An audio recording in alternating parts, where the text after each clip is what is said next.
following is a production of DallasCowboys.com and the Dallas Cowboys Football Club. How about them Cowboys?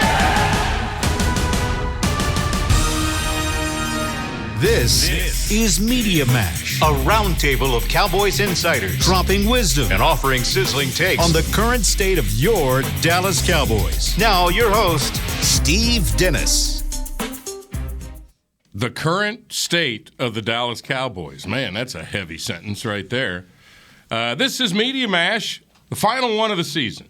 So glad you're with us for it, all of you out there across Cowboys Nation. We are gathered here today. Chill loves when I say that. To bury the season. Bury the season. I don't think we're going to bury the team, but I can't speak for these guys. We're gonna possibly discuss burying parts of the team, but we're going to bury the season. That is our mission here. And before I introduce, you guys always tease me. I want to get a shot of this right here on this camera. This is my notepad. That is completely blank. Jory and Slater love to make fun of me for all of my preparation, and I've done none. Why? This is an hour free-for-all, where we just go wherever you guys want to go. Is this your way of saying that the Cowboys weren't prepared on Sunday? Well, Steve's like, they weren't prepared. Why should I prepare? By gosh. We got matches right here. This is John Machota from The Athletic, About Them Boys podcast. We got Rob Phillips over here on all Cowboys platforms. He goes into his fine off-season work now, which it never ends, does it, Rob? Ever. Never ends. That's good. It's fun. And this is the longest tenured beat man in Dallas-Fort Worth over here, our good buddy Clarence Hill Jr.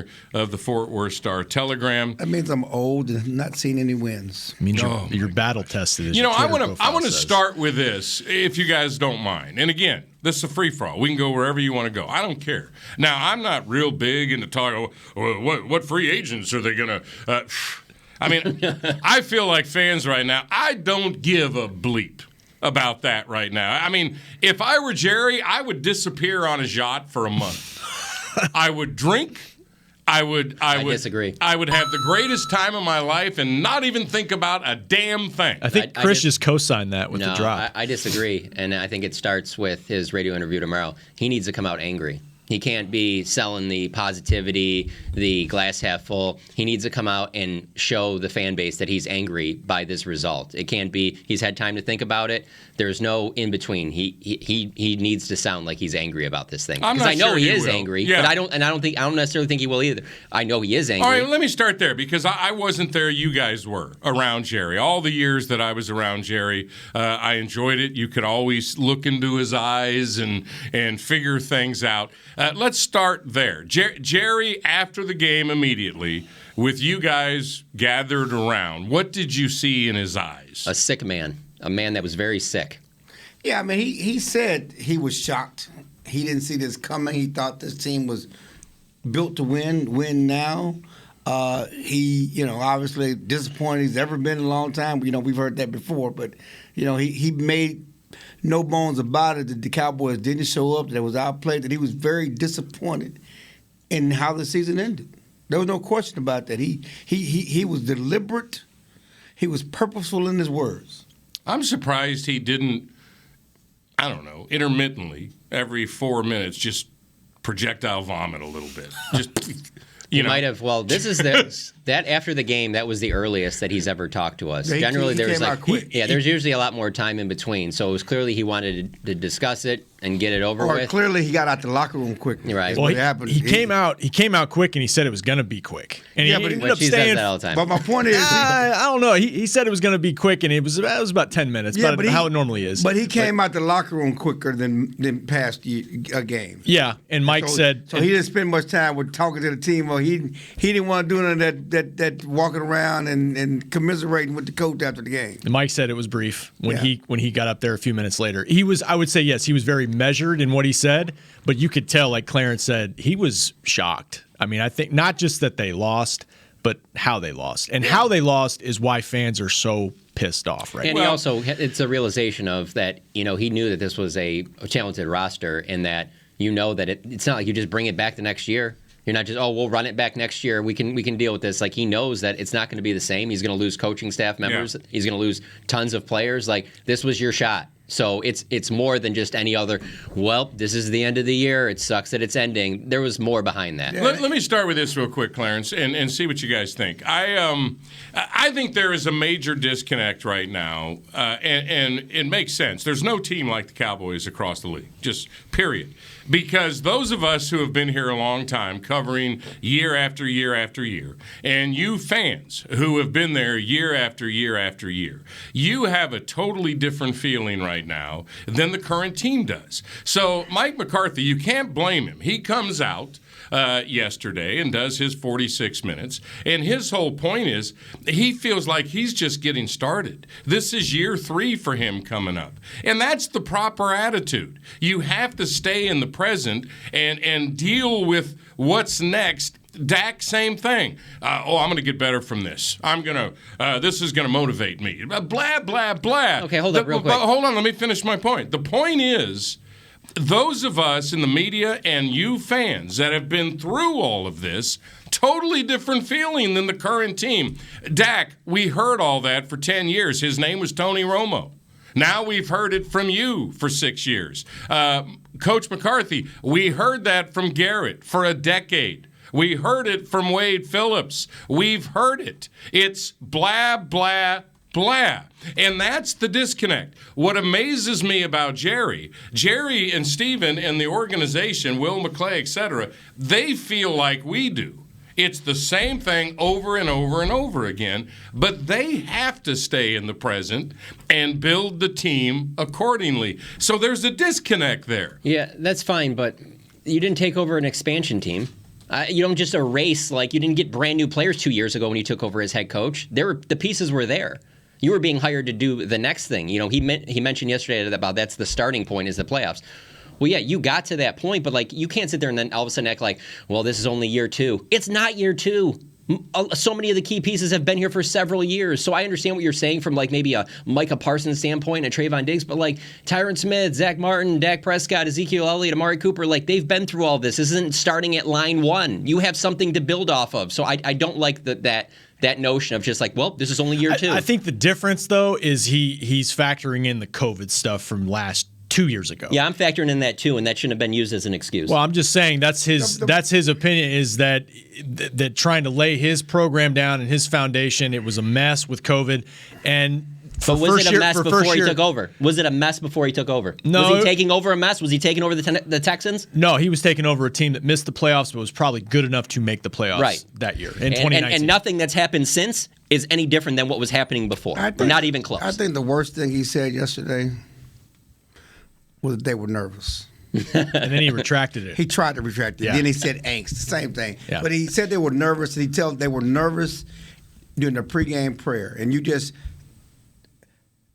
put that opposite of the 49ers coming out with a boombox. Yeah, that doesn't mean anything to me. They could have walked out with a boombox. That's not real. That's not real. Okay, my point is they were loose and ready to go. They could have come out with a boombox too. That's fine, but they didn't. So why do you hate that comment? They never have. Do you hate that comment because you agree with them? They were nervous and that bothered you? Yeah, look at the way they played. Absolutely. They started the game, but the bottom line is if you noticed this, then you should have shook up the room.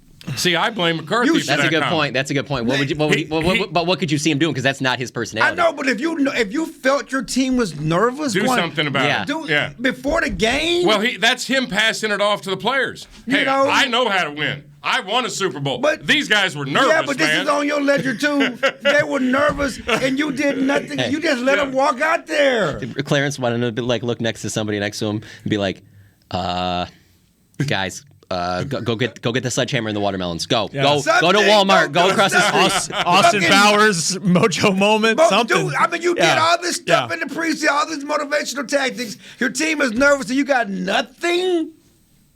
Yeah. Nothing. Yeah, it's not great. Well, nothing. And then he said after the game that they settled in at halftime. You're just like, oh, jeez. All right, let's get broad here. That's the problem. Because we spent last week, we played a little game called What Are We Going to Get? Remember? What are we going to get? What are we going to get from the team? What are we going to get from Dak? What are we going to get from the running game? What are we going to get? We went down the line. You know what we got? His kicks. You know what we got? What did you just say? We got nothing from all of them. That is the most amazing thing I have ever witnessed. We did not get special from anybody. That is amazing. Anybody. Right. They didn't play their best football in the biggest moments. They hadn't done it all year against good teams. They get to the playoffs, and they don't play their best game. We can talk about what San Francisco did all we want to, but the bottom line is the Cowboys did not play their best game. See, that's the thing. Like, there's part of me, and that's what you should be regretting. There's part of me that thinks like, well, you don't know what to do with it going forward. There's part of me that thinks we should have seen this coming because 3 weeks ago the same thing happened against a playoff team at home, but it's the playoffs, and you earned the opportunity to go do something special, and that's why. And 14 penalties ties a playoff record in the NFL, yes, it's very frustrating. I guess my problem is not. And people act like, well, they don't play well against a good team because it's something the other team is doing. This is not about what the other team was doing. Yeah. This is about them. They don't know how to win. They don't know how to show up when it matters most. It's not about them playing the Denver blueprint or them playing whatever. It's about the Cowboys not matching the moment. That's what Jared said, showtime. He said that after the game. It was showtime. They didn't show. No, the first drive, I was like, well, I didn't say it was over, but you're like, uh-oh. Because one team looked like a team that had been to the Super Bowl 2 years ago, and this was nothing to them. Right. And the other team was nervous and is a young team, but has a lot of players, key players that have been to the playoffs. And that's my problem from the opening kick. You win the toss. Your offense is the best part of your team. Go set the tone. Well, we said that last week. Yeah. Set the tone with your offense. Don't play defense. Don't lay up and play defense. Set the tone. Your offense is the best part of your team. Go out there and put it on them. And let me also add into that. That's not just the Cowboys thing this past weekend. That was every team that won that was at home. They're the only ones that didn't. And every one of those other home teams, not only did they win the game, 4 of them were leading after the first quarter. The Chiefs and Steelers were tied at 0-0.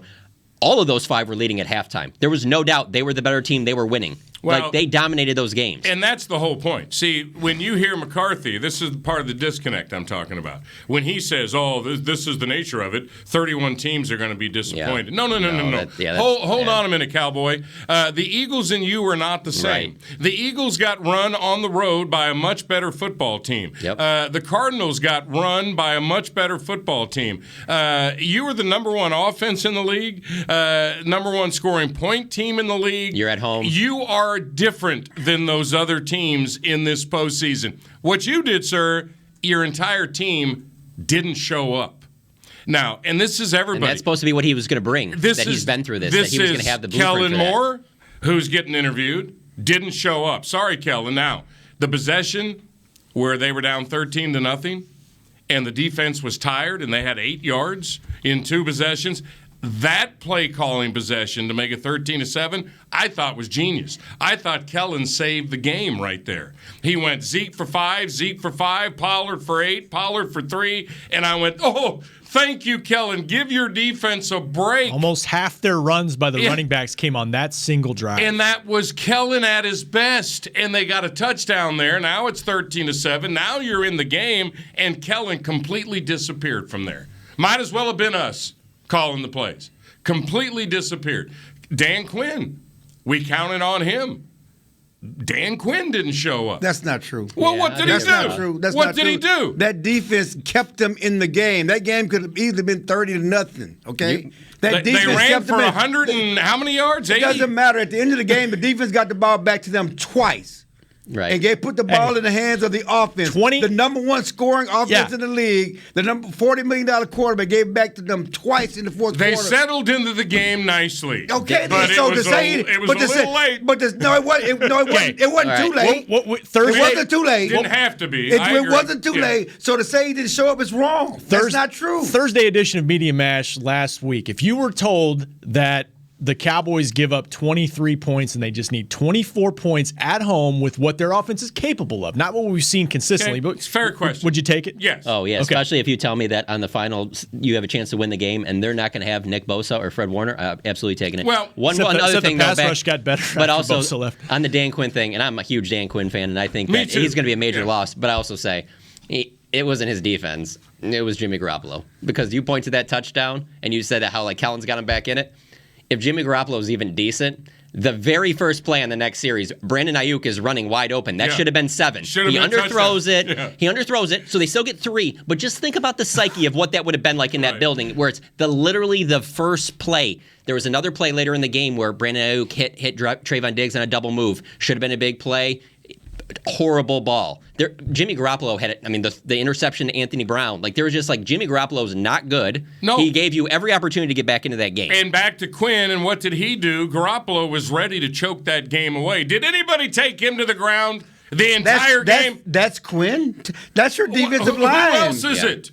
It's your defensive coordinator. That's players have to step up. Figure out how to get to the damn quarterback. Players have to step up. There's too much talent there. You got DeMarcus Lawrence. You got Micah Parsons. They didn't get to the quarterback. Well, they were jumping off sides every 2 minutes. Okay, then that's Quinn. That's on the players.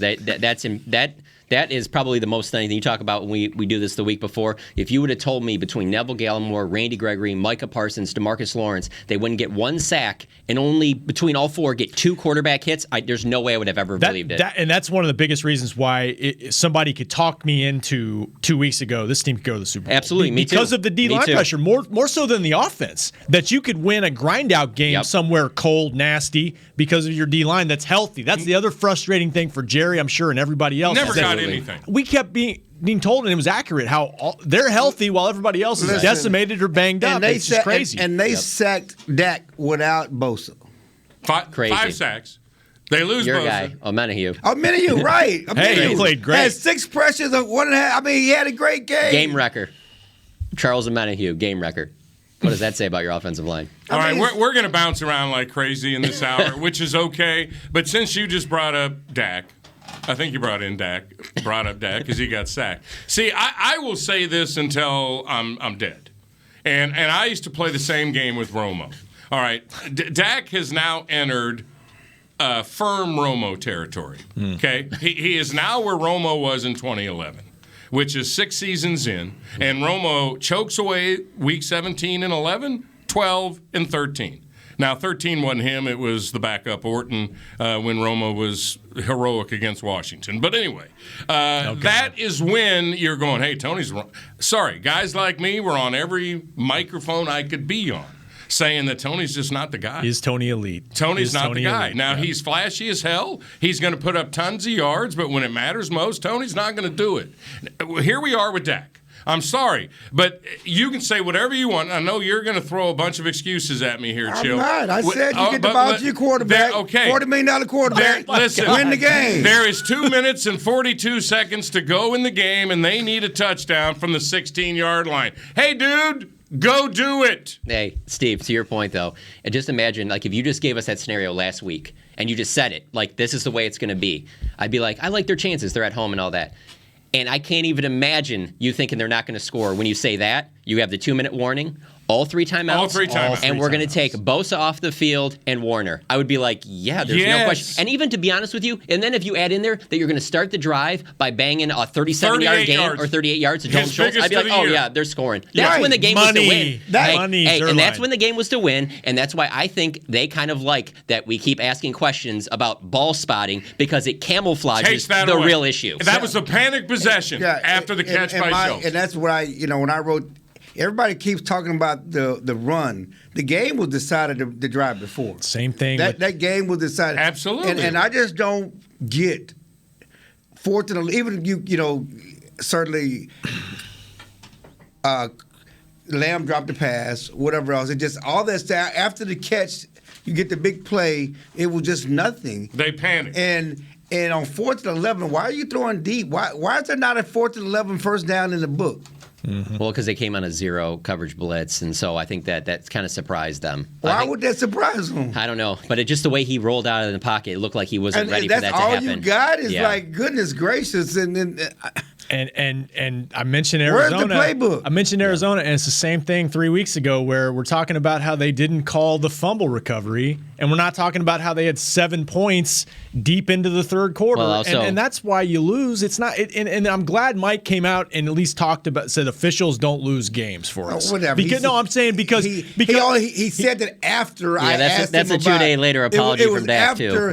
I questioned the fact that they're blaming officials and not themselves, and not showing on It his was a leading accountability. question. It was a leading question. After that, because after the players' attitude came from the head coach, we're blaming officials. Well, no, that's where I was going. After every loss. That's where I'm going because I'm glad you asked it because that's been the vibe every time they lose a big game. It came from the head coach. So for him to say the officials don't lose game, it's too late. You put that narrative out there. You put it in their head. It came from you. Also, hey, by the way, you mentioned Arizona. Now that we've seen more answers to that test, do we even know that they were good? They're literally, you look at the backstretch of the only win they have is that Cowboys game. They weren't the same team late. No. Like as they were early. So to your point, That's what I'm saying. Like if you look at their schedule, their last 6 games, there's only one win there, and let's not act like they didn't get blown off the map when they got in the playoffs. Like that was not even a good team. We think it's a good team because they beat the Cowboys. That wasn't even really a good team the way they were playing down the back. Playing terrible down the stretch. Right. Yeah. There's so many places we're going to go. Let's get more specific with. I said we're going to bury the season and not the team. But there are some things we have to dive into looking forward. Speaking of comments by McCarthy yesterday, I mean, this nonsense that, we're going to make it our focus, these penalties for next year. What? What? That is such a garbage comment. It's going to be our number one focus. We're going to make sure that we don't. When a head coach says that, I mean, talk about projectile vomiting. Really? So all next year is going to be about making sure there's no penalties. Forget everything else. Oh, the Cowboys only had 3 penalties today. They got beat by 32, but they only had 3. That he should have just squelched that. But he said on the radio this morning that it needs to come down 2 per game. They need to get it down 2 per game. Look, this team was known 2 per game for the most. The average points. has to come down. They have to reduce it at least 2 per game. And it needs to be less than 12. It needs to be less than 12. Right. This team was known for the most points in the league, the best offense in the league, the most takeaways in the league, and now what we remember from the biggest game of the year is that one over here, the most penalties in the league. That just usurps everything that they did all year, and he's going to make it all about that for next year. I think some of it is damage control because, like Clarence asked the question, and that's been a large talking point. Is that because he was asked post game, "Is this undisciplined team?" and he said no, because it is, and he got torched for that. So I think that's part of why he came out and said what he said. All right, let's look into the future in terms of what fans are now thinking about Dak. Maybe about it all. I mean, we can go right down the list. Let's do that. Again, not going to bury the team because you can't do that. They're going to gear it back up. The team will survive. They've got good pieces. They'll go to work and get busy with next year. But who's got the energy for that right now?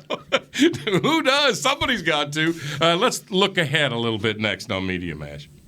Honey, big news. Gary, are you okay? Oh, I'm not Gary anymore. I'm Jackie Flash. What? See, I want the latest smartphone, but the best deals are only for new customers. So, to get a new customer deal, I changed my name to Jackie Flash. Okay, but the best smartphone deals at AT&T are for everyone, new and existing customers. That's huge. Then guess who's getting a deal? Is it Jackie Flash? Jackie Flash. It's not complicated. At AT&T, our best smartphone deals are for everyone. Restrictions apply. Visit att.com for details. New Dr. Pepper Zero Sugar. You deserve it. I do deserve that. You deserve decadent flavor without sugar. And a day at the beach without sand getting everywhere. And a relaxing bath that your children don't interrupt. I deserve all that? It's really just a visual metaphor for Dr. Pepper Zero Sugar. Everything you want, nothing you don't. A visual metaphor on the radio. I do deserve that. Dr. Pepper Zero Sugar. The zero you deserve is finally here. Before there was a draft, you could size up a cowboy by 3 simple factors: the crease in his hat, the bend of his brim, and his unbending attitude. A man Stetson didn't just protect him from what life threw at him, it projected a rugged, unstoppable spirit. Stetson hats are still American-made with pride right here in Texas. They're still the unofficial crown of all self-respecting cowboys, and Stetson is proud to be on the field with America's team. Find a retailer nearest you at stetson.com/cowboys. There's nothing as unique as our eyes, which is why Essilor pioneers ways to make lenses as unique as you. Verilux for super sharp vision, Essential Blue for protection, and Crizal for freedom from glare. 3 cutting-edge solutions in a single unique lens. So whatever your needs, insist on Essilor. Visit your local Essilor experts and find the perfect lens for you. See more, do more, Essilor. Back to Media Mash. All right, we just decided our first free agent issue. Give the punter $100 million. $100 million? Give Anger the I don't think you're biggest going to need to commit that much, Steve. contract in punting history. But, the fact that nobody showed up. Nobody. I mean, we're talking about special players. Trayvon Diggs. Oh, what a season. Didn't do anything. Micah Parsons, who made a couple of plays, but didn't do anything special. Dak. Oh, Dak. $160 million. We all know the numbers. You got it. Good for you. What'd you do? Nothing special. Running game. Pollard. Never got an opportunity. CeeDee Lamb, never got an opportunity. Nothing. Tyron, who's healthy and ready to go. What'd you do, Tyron? Nothing. None of them did anything in the biggest game of the year. So what do you do with that? If you're a fan and you've been through the wars, or you look at Clarence's face, who's been through the wars for 25 years, look at him. I mean, he's so exasperated he can't even see straight. And what do you do with that in terms of belief in Dak, in McCarthy, in any of them? What do you do? No, that's the most disheartening thing. I had an editor tell me earlier in my career that part of what you do when you cover sports is you try to sell hope.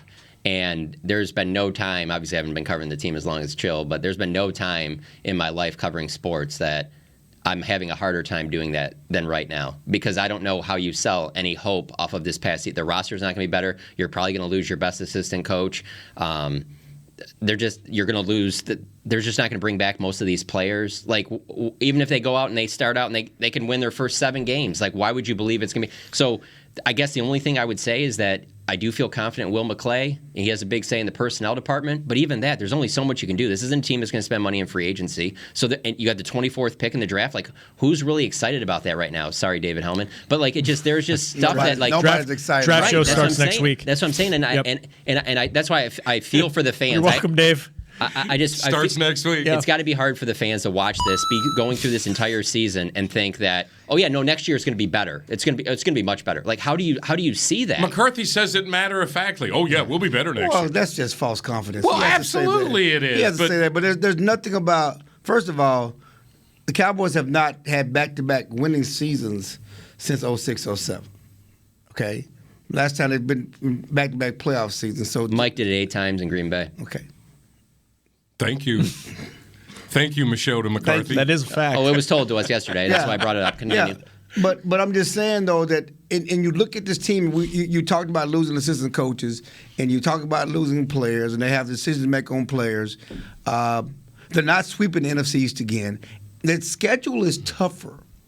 They play Cincinnati. They play Tennessee. They play Tampa. Green Bay. They play Tampa. They play the Rams. I mean, win. It's like every team left in the playoffs right now. It's going to be a much tougher schedule. You have shown that you cannot beat these teams. Chill, you don't show up for these teams. Sitting here right now, where are you going to get the energy from to I don't do know. this I again? mean, like, how do you go to training 5 camp? hour. It's like going to training camp, and what's the hope going to training camp? What makes you feel? Yeah. It's like you start. I'm like, because the season next year won't start if they make the playoffs until they make the playoffs. Because if you don't win the playoffs, none of it matters. This is the disconnect. McCarthy is thinking, I went 12-5. I am building a team. Right. Nobody else in North Texas is feeling that way. No. Not when you play like you did Sunday. That's I'm right. sorry. It's not that you lost, it's the way you like. Because you picked absolutely. the 49ers to win that game, but it's the way they lost. So what's going to happen is you guys are going to gear it up. Like I said, here comes free agency. Here comes the draft. Here comes offseason. And let's say they go 11 and what is it now? 11-6 next year, and it's a good football team, and they win the division again. None of it matters until they play that first playoff game. And show up in that playoff game. And why would anybody believe with this head coach, with this quarterback, with this entire team, that it would be any damn different? And my thing is, like, you brought up Romo, and the problem with the Cowboys is that they don't know how to win. They don't know what it takes to win. Showing up and coming to practice and doing the offseason workouts, that's not winning. That's what McCarthy was hired for. Okay, I'm just saying that's not winning. Okay, the state program and brotherhood, that's not winning. That's right. You can love each other. You can talk all that stuff. That none of that. You can hate each other and win. Yeah, none of that is winning. And you have to show up when it matters most. You have to make the plays at crucial time. Do these guys have that in them? Do they know how to do that? They have not shown the ability to do that. This is a new generation of that.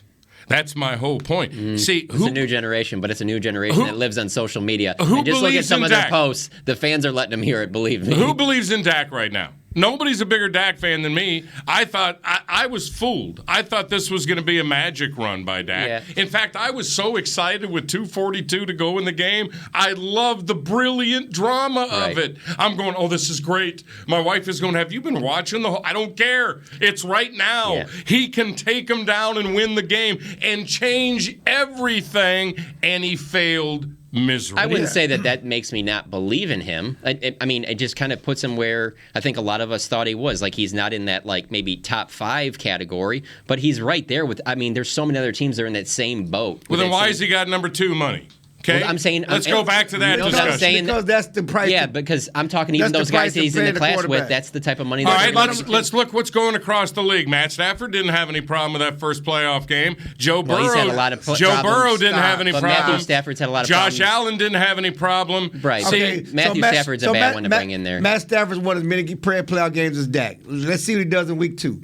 Okay, and he threw 17 passes. He wasn't asked to play well. He didn't have to because the team. You're missing the point. Say the Joe Burrow thing. The point is the excitement in the city. Joe Burrow right now is the man in Cincinnati. He is the man. And if he loses the next game, Dak was like that at that age too. Like teams mean, will adjust to Joe Burrow, and he'll have to adjust back to them. Like so was Tony Romo the first few years. The Yeah. point is we're 6 years down the road, and now we're going. Wait a minute. Wait, do we have the exact same player we had in Romo? No, but you don't have any other options. Well, though. Romo, there's no other options. This is your guy. I'm not taking anything off of Dak because look, he has to play better. He knows that. But Romo, you mentioned that stretch Romo was in, and there was a period where Romo was trying to do it by himself. And I'm not saying that's Dak, a narrative that grew that I firmly disagree with, but go ahead. I don't think that's a narrative when they're some of they the made it all Romo friendly. Remember now, if they failed, that was their mission. The offensive line was not anywhere close to the offensive line that he had when his back went out on him and his career ended. I think the offensive line was fine with Gerard, who was a Pro Bowler. Leonard Davis was a Pro Bowler. You still had Flozell, who was very capable. You had Kozar, who came in from Detroit, who was very capable. That's like 07, 08, 09. I'm talking about 12, 13. That was his window. That's when they were 13-3. Yeah, and that's when that was the window that you got to do it. But I'm saying the team that they built for him, even bringing in Zeke in 2014, that was his best chance, and his health went out on him. That was his best chance because he was now a much more capable quarterback. He was complete command of the offense. That's right. He'd been in it for 10 years, all of that. Yes. Do you think Dak will get to that level? I don't know. Oh, okay. I'm saying I think he can. I still think he can, but I think he has to be better. They have to do things schematically to help him. If you watch Kurt Warner's video, that brought some insight from a third-party perspective on what they can do to help him, and he needs help around him. The offensive line was not good. Yes, I said it leading up. They didn't have a running game with any consistency. That was going to hurt you in the playoffs. There's that up front.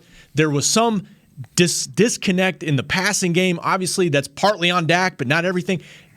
Around him was not nearly as stable as it was in 2016 when he was a rookie, and yet I'm now thinking that might have been a better team because they had that dominant offensive line. All right, let me slow your roll just for a second, Rob, and remind you that they scored more points than anybody else in the league, and they were the number 1 offense in the whole freaking league. Skewed by some 50-point games against some bad teams, and if you go down the last 10 games... If you're going to write a narrative that we look back on 10 years later, like everybody did with Romo, and I lived it, I saw every second, didn't agree with any of it. They built a team around Romo that should have won more, and Romo failed, period. But now, let's not do that. This offense was dynamic.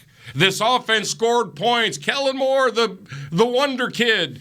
And now we're going to say, oh, they just don't have enough around him. Amari's making $100 million a year.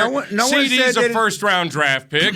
If you want to now say Tyron's done and Zach is on the way down, okay, that's fair. But these guys are Pro Bowlers in front of him.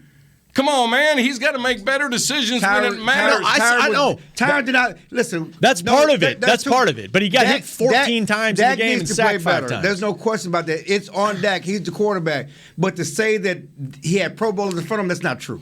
Tyron Smith was not a Pro Bowl caliber player. Know. Yeah, okay, you know that now. We know that's not true. They had one Pro Bowler in front of him. Okay. The running game was a shell of its former self.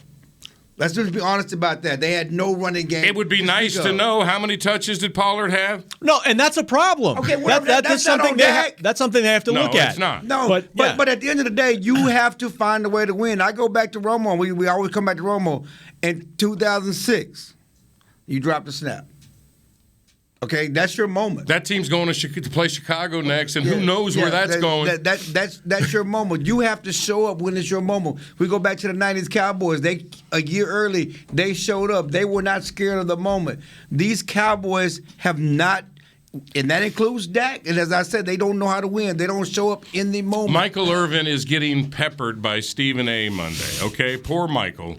He is getting peppered, and it's Michael's fault. But wait, you're right. He's now in that chair where he's got to do that. Who are you for watching that? Well, why are you watching that? I watch most stuff except Skip Bayless. I'll never watch that. But Michael was genius. Michael looked Stephen A. right in the eye and shut him up with one paragraph. He said, "These star Cowboys need to show up and play." I did it. Aikman did it. Emmett did it. The stars need to show up and play. That's all. That's it. That's it. And it's perfect to say after that game because none of them did. None of them did. And that's what I'm saying. They didn't show. We talked with Jared said they didn't show. I'm saying they did not play their best football.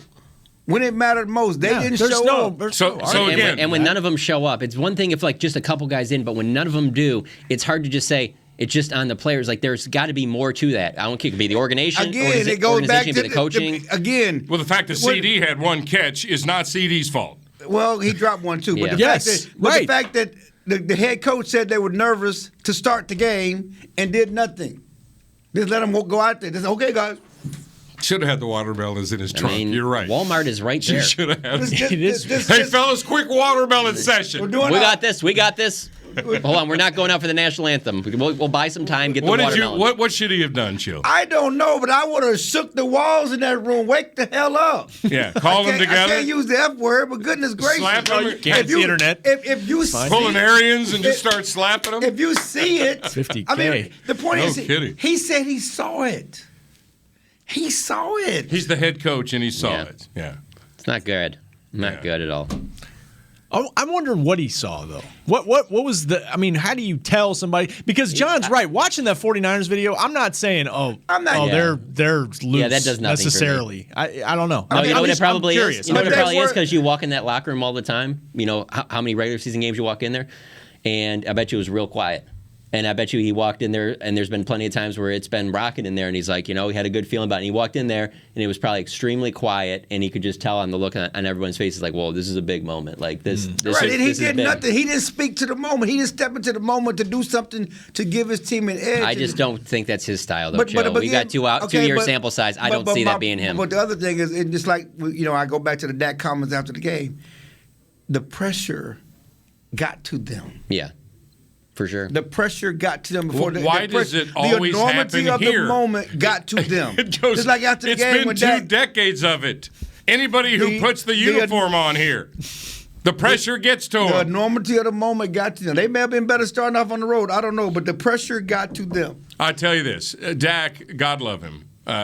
First of all, I want to say this. When you start a sentence like that, something bad's coming. Then there's a but. I want to say this. I loved Tony Romo. I don't know why you couldn't if you're watching that team all his years. Okay? But Tony became what Tony is. Does anybody else see the irony of him calling the game and he's yucking it up? about Dak not getting the job done? I mean, he's being a comedian up there in the booth while the Cowboys are imploding. And I'm sitting there, the irony is just killing me. I mean, was he? Because I didn't watch the volume. There were a few things. He was just cracking funny. But Dak says, "Hey, I know what we have in this room. We're not worried about it. We don't care what's going on outside these walls. We know what we have in here." Dak, that's what you have in there? What we saw against a team that you're home and favored against? Yeah. That's what you have in that locker room? Man, we believe you. We've been with you, but you got to show better than that. Yeah. And now I don't know how you can believe in what Dak says. And you know what makes it worse, Steve, is that there were times towards the back end of the season where he was being asked about some of this stuff, and he got defensive, and he said some things like, yeah, I know there's people jumping off the bandwagon, but we don't care because we know what we have in here. So it's like this isn't just after that playoff game. This has been going on through the back end of the season when they started struggling right at the Denver game. And so that's why you have this large sample size to where I don't care who they open with next year. I don't care what they do. There's no way that anybody is going to buy into any of this until it's literally 365 days from now. And that's a long time. It's the week of the next playoff game. Yeah. Yeah. It really is. And Cowboys fans should be very pumped up for that week and very excited, but why? Yeah. I'm sitting there thinking you're going to go through that. There's going to have 100,000 people at the stadium. Well, yeah, I mean, it's a Cowboys playoff if you want to, you're talking about selling hope. 50,000 Niners fans in there if you want. Yeah. If you want to sell hope, is that I do think unless the rest of the East gets vastly better, if Russell Wilson winds up going to the Giants or something, then they ought to win the division again. Yeah, but that on doesn't paper. matter. Yeah, on that paper. doesn't matter, though, because nobody cares about that But now. you got, and I'm saying they could get back to that point. Yeah. But to your point, schedule's going to be tougher. It's tougher than it ever is now because now you get the 17th game against Joe Burrow and the Bengals. That's no fun. Well, so then what you get once you get back to that stage, then it's what are you going to do? That's true. I mean, you got to go through the process. I mean, it's going to start over. You're going to ramp it up. You're going to the whole bit, and we get that year after year after year. But I mean, sometimes you got to pause and ask the big questions. And in about 2012, the question became to some of us: is Romo the right guy? And here we are again. It's a fair question. You gave all that money to Dak. Is he the right guy? And they're not asking that question in Cincinnati right now. There are other. They're not asking that in Buffalo. There's just so few and far between, Steve. This isn't like replacing one of us, where you can just go get another guy that follows the Cowboys. Like, no offense to us, but we're talking about winning, though, Machota. I'm not talking about but there's just not that many guys out there that do that. There's not that many guys that are good quarterbacks out there. There's very few. You don't just get rid of Romo, and then I mean, the fact that they did that and got Dak is amazing. Look, how long did it take Cincinnati to get Joe Burrow? You want to go through all of that to get Joey B? Well, you just get him with the first pick of the draft. And hey, like Cowboys did Aikman. I'm talking since and presto. And hey, you know what? You have 30 years of not doing anything. The Rams, by the way, the Rams are dangerous. They might go to the Super Bowl. Who knows? But Clarence brought it up with Stafford, and Stafford has not been great down the stretch. And even as far as like a week or two ago, it was like, oh, he's just the same guy he was in Detroit. So, but at least he won a playoff game. I hear you. The Cowboys are home, so what can you say? I got you. I hear you on that. Dak won a playoff game too, just not this year. Yeah, his rookie year he did. No, it was not his rookie year. That's right. 2018. Yeah, beat Seattle. He beat Seattle, beat Russell Wilson. Right. Okay. Right. So and then the Rams. No, that's a good one that Chill brings up. I mean, you'd think for the longest time that you got Russell Wilson, you're good. Do you think Seattle right now is thinking like, we got a lot of stuff we got to do, but we're good because we have Russ? Now, are you really still feeling that way about him? Yeah, but he's already won a Super Bowl and been to 2. But do you think that matters right now, though? He won a Super Bowl when the defense was the best part of the team. Sure. See, I know we don't like to let the details get in. He did not lead their team to the Super Bowl, but he got a Super Bowl in his resume. He's the quarterback and he won the Super Bowl, Chill. I know, but that's the end of the discussion to me. And since the defense not been the top defense in the league, he's led them to nowhere. That kind of goes back to my point about it. Since he's been paid, he's led them to nowhere. I get all that. That's part of it, though. He does need help. He got a Super Bowl championship. He needs to be better. He needs to be better, but he does need help. Just like everybody loves Dak. Yes. Why would you not? He's very much like Tony. Very likable. He's the right kind of guy. All that. But 6 years now, you're wondering, get back in this situation. What's Dak going to do? Oh, there's no question. What's he going to do? He has to show that you're going to build it all around him. It starts with the quarterback. He has to play his best football when it matters most. And the line wasn't good at times, but there were plays he was inaccurate at times. There were plays that he left out there on the field. And and I'm not even talking about the decision at the end. So yes, he has to be better. There's no question. That's where the hope is. The hope is still got to be with Dak. I agree. I agree. I mean, I'm telling you right now, if they lose that game, but he threw 4 touchdowns and like 350 yards, but just like the defense sucked, right. and Totally they kept fumbling, you'd have that because that is the biggest piece that you could have. But for him to play like that, like we go back to that 2 minutes and 45 seconds, for not to execute in that situation, get 7 there is just, man. Well, it's just the difference, and who knows what the difference is, okay? We've been in these discussions. What makes Mahomes Mahomes? All right, what is it about that cat that if he's got 2:42 to go and 3 timeouts and the 2-minute warning and all he needs is a touchdown, he's going to do it too quick. Now you're going to worry about his defense. He's also lockstep with his coach. I think they're perfect fits for each other. See, what is it about those? See, we just keep around here. We hoped Romo was that. We now hope Dak is that. Well, there's only one Mahomes. Well, exactly. Name other guys. Mahomes. Josh Allen in Buffalo. Well, we don't know. Yeah, we don't know he what hasn't done anything yet either, and we don't know what he would do if he was playing for the Cowboys compared to playing for the Bills. Well, you could just put this thing on you, behind you, this star on him. 7 straight possessions against Belichick in the first playoff game. Okay, that's enough for me right now. But that's Buffalo, man. I mean, it's just different when you're the Cowboys quarterback. Let's not act like wild card playoff wins means you've made it. We still cannot do that. And also, winning in Buffalo is not the same as here. It's just not. Just because he lost this game doesn't mean he will next year in the same situation. There's got to be growth, and that's where the hope is. Without question, because it's a quarterback's league. Look at the playoff field. Except for Jimmy G, everybody that's left is a franchise quarterback. Jimmy G won a playoff game. He sucked for most. But you're of the like game. Jerry, Clarence. You're not getting any younger.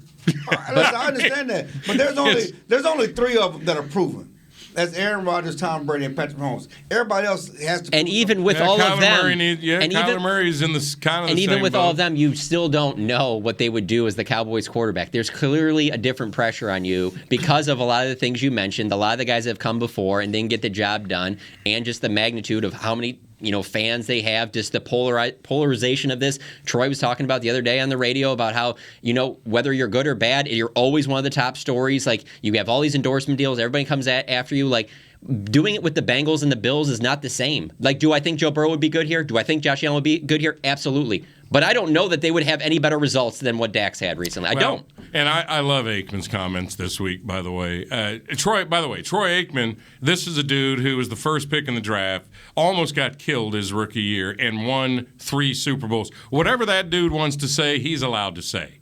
And what he said about the simplicity of the game, you may want to give CeeDee Lamb the ball more than twice.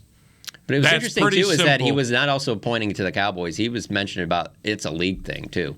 Just ridiculous. I mean, it goes back to, McCarthy talks every week. We like ball distribution. Forget ball distribution. That's a good point. Let your stars beat people. Yeah. I mean, it makes no sense that you want to get. Hey, you want to do ball distribution? I got news for you guys. That team that they just played is real happy that Cedric Wilson and Dalton Schultz got all the touches and all the targets. It's what they wanted you to do. Yeah. Yes, you played right into their hand. And that's what McCarthy, this is a quarterback-friendly offense, and that's about the quarterback. Well, you help the quarterback by getting the ball in the hands of your playmaker. One of you guys said something genius last week that I completely bought into. It was either you or you, I think, that said that Dan Quinn will not let this team get punked. And when Deebo Samuel tells his coach, "Get me the ball on this first play," and he scores a freaking touchdown, that's getting punked. Some of this philosophy, it goes back to Jason Garrett. Talked about so much the guy could do. I didn't see Dan Quinn down there with a helmet on for that play. No, but he's your star defensive. And there's a lot of plays. No, but that's on DeMarcus Lawrence and those guys that are on the field. That's not on Dan Quinn. And again, you can. No, but the comment was made that he would not allow them to get punked. That was a sudden change situation. He cut back because I watched it the other day and Micah got cut off and he cut back and that's fine. But the defense played well enough especially after the way they started. I don't think they did. I think San Francisco ran over them. Well, they run over everybody, but they scored. They got the ball back to the offense twice. They were a more physical, meaner team. They got. All that's true, but at the end of the day, they got the ball back to the offense with a chance to win in the fourth quarter. And twice. The Cowboys didn't sack anybody. They should have hammered Garoppolo and made it tougher for him. They had an interception. That they all right, turned let's into continue. points. Hey, rookie, would you come in here and fix my headset? I think I broke it. We got one more session to mash it up here on Media Mash. Who knows where we're going next? Want to use what the pros use? How about the official men's skincare brand of the Dallas Cowboys, Jack Black? Right now, you can get the Jack Black Starter, a curated collection of Cowboys locker room favorites for just $10 with free shipping. The starter includes 4 Jack Black skincare favorites, plus a full-sized intense therapy lip balm. Go to getjackblack.com/Cowboys and use the code word TEAMJB. That's getjackblack.com/Cowboys. The Jack Black Starter, $10, free shipping. At AT&T, everyone, new and existing customers, get our best deals on every smartphone. Why? Because you deserve it. For turning your living room into your office and your gym. For teaching Grandma how to video call and teaching her again. It's the button on your left, Nana. Okay, your other left. It's not complicated. Everyone deserves something new. So AT&T is giving everyone, new and existing customers, our best deals with every unlimited plan on every smartphone, even the latest ones. AT&T may temporarily slow data speeds if the network is busy. Restrictions and exceptions may apply. Hi, I'm Clint Tillison with... And I'm Jay Novacek, and we're both with... United Ag and Turf, the official tractor provider of the Dallas Cowboys. So, if you need a tractor to bale some hay, a mower to cut some grass, or a gator to get some chores done... Get a John Deere at United Ag and Turf. And then, let's get to work. Hey, Jay, that's my line. Well, not today. Get to work with a John Deere tractor package that's just right for you and your budget. Visit UnitedAgAndTurf.com. Before there was a draft, you could size up a cowboy by 3 simple factors: the crease in his hat, the bend of his brim, and his unbending attitude. A man's Stetson didn't just protect him from what life threw at him, it projected a rugged, unstoppable spirit. Stetson hats are still American-made with pride right here in Texas. They're still the unofficial crown of all self-respecting cowboys, and Stetson is proud to be on the field with America's team. Find a retailer nearest you at stetson.com/cowboys. Back to Media Mash.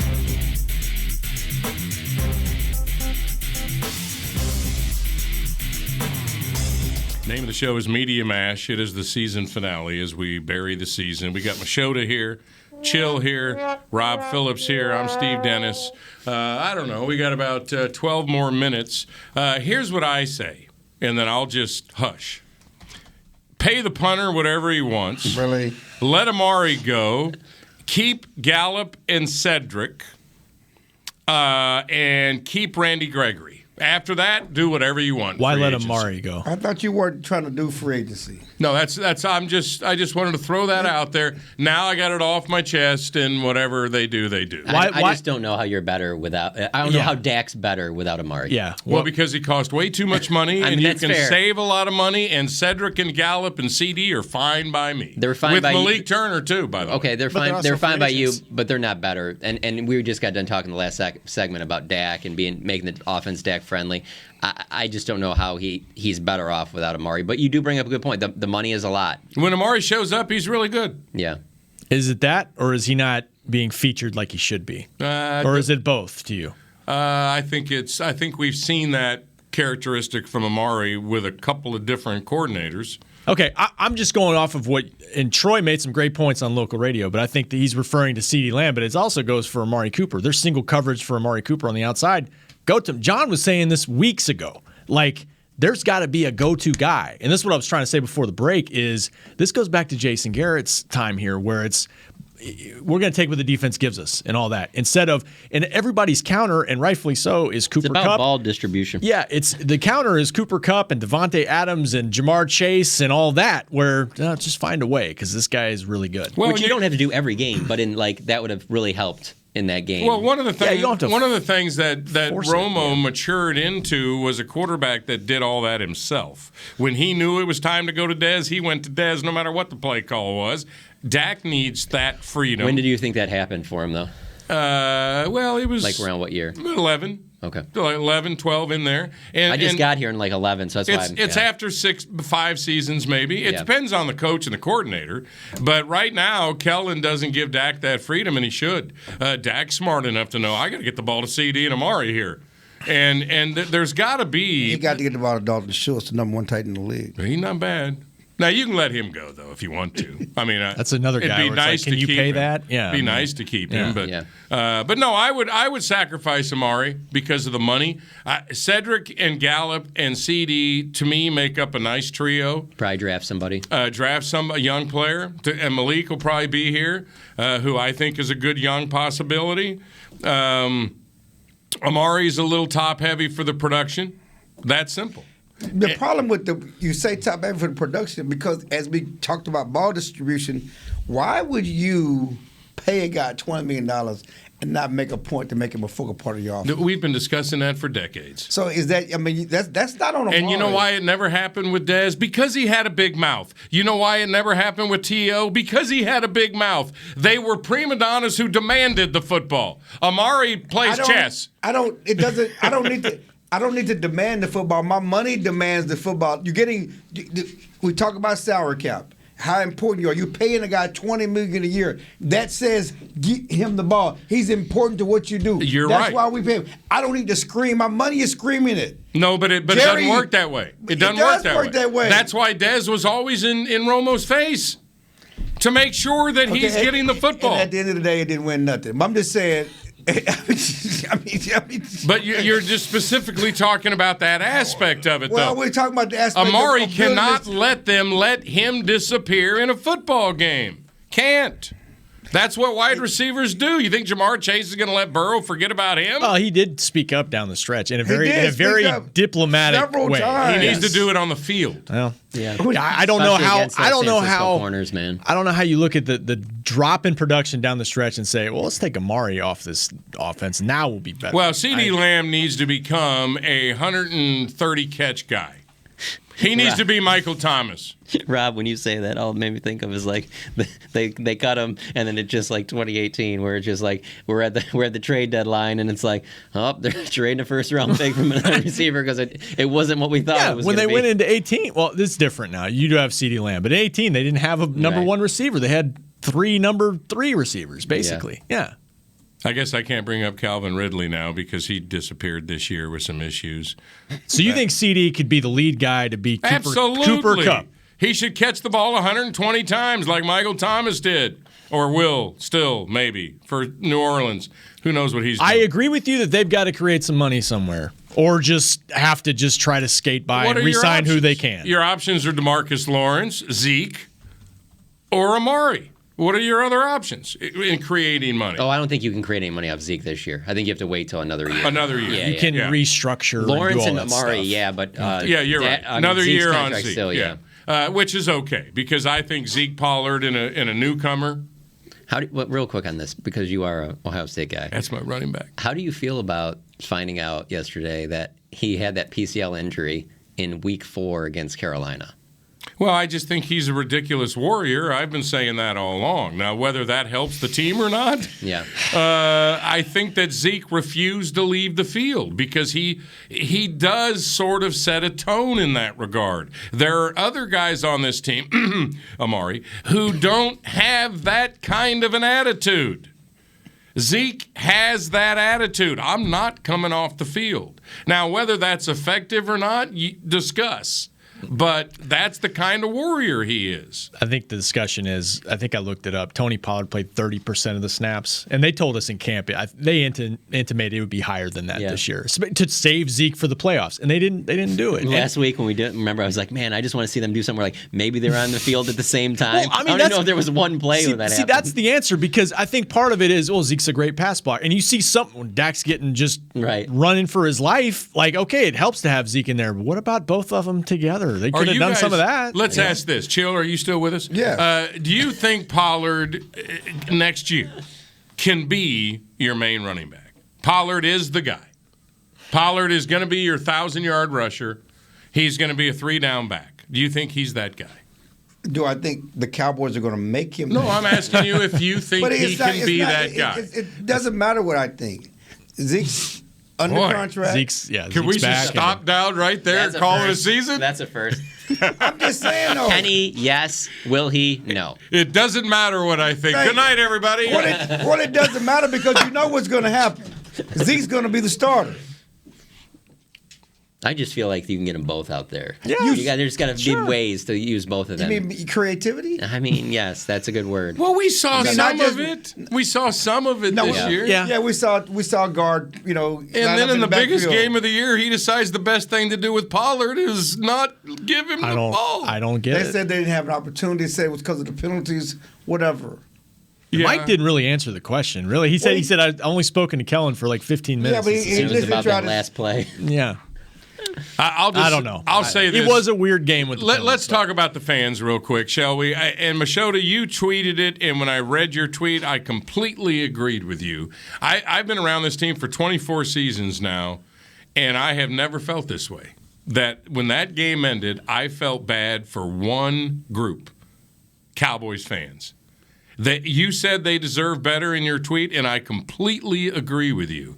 It is, man, I don't know how you're a Cowboys fan right now.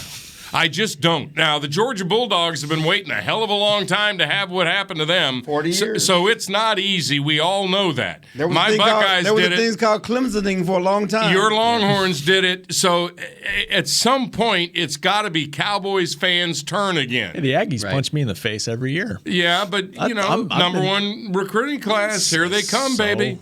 Here they come. Stop, it's right. You better get a quarterback. Yeah. You better get a quarterback. Yeah. But I don't know what Cowboys fans do. Can we, all of you listening, I just felt so sorry for you. I've never felt that way, really, where I'm going, God, they deserve better than this. Don't show what you have this season. Oh, this quarterback. Oh, Mike. Oh, and then do that. The funniest part is that, and I hear this from Cowboys fans, that they'll be like, they'll hear from their friends or other people that, like, they're bandwagon fans.